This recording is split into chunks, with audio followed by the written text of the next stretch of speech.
বড় পর্দায় নিজের দাপট ধরে রাখতে পারলেও ব্যক্তি জীবনে পুরোটা এলোমেলো ঢালিউড স্টার শাকিব খান। তার দুই স্ত্রী এখন সাবেক, কারো সঙ্গেই তাদের সম্পর্ক ভালো নেই।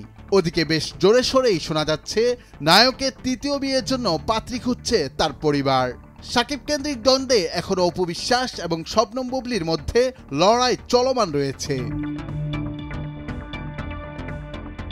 অতীতে অপু বুবলি দুজনেই বরাবরই বুঝাতে চেয়েছেন যে শাকিবের সঙ্গে তাদের সম্পর্ক ভালো রয়েছে, তবে শাকিব যে কেবলমাত্র আব্রাহাম ও বীর এই দুই সন্তানের সঙ্গে যোগাযোগ রাখেন সেটা এখন আর বলার অপেক্ষা রাখে না। গণমাধ্যমের কল্যাণে সবাই এখন তা জানে। ওদিকে শাকিব খানের সাবেক দুই স্ত্রী একে অপরকে নিয়ে লাগামহীনভাবে বিব্রতকর মন্তব্য করে চলেছেন। সম্প্রতি এক ঈদ উৎসবে তো বুবলির নাম মুখে নিতেই আপত্তি জানালেন অপু বিশ্বাস।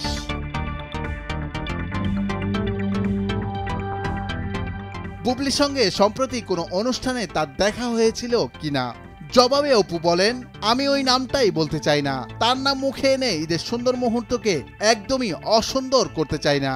একটা মানুষের স্ট্যাটাস লেভেলটা কেমন যেসব কিছু জানার পরেও চোখে ধুলা উড়িয়ে ঘোরে, তাকে যোগ্য অযোগ্য বলতেও আমার বিবেকে বাধে। আসলে আমি ঈদটাই নষ্ট করতে চাই না। বুবলিকে উদ্দেশ্য করে অপু বিশ্বাস বলেন, উনার সমস্যা রয়েছে, উনার চিকিৎসা করা দরকার।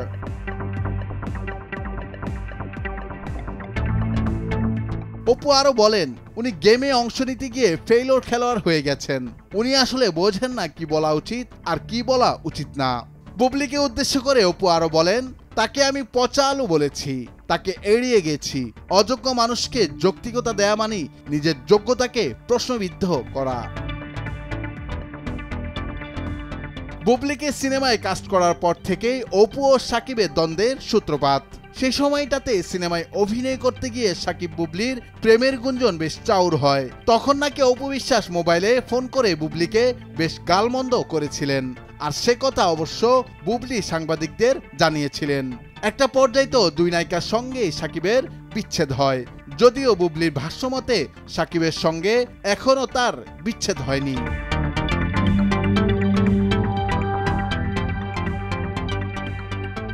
নুরুল আফসার, নিউজ ডেস্ক, ভোরের কাগজ।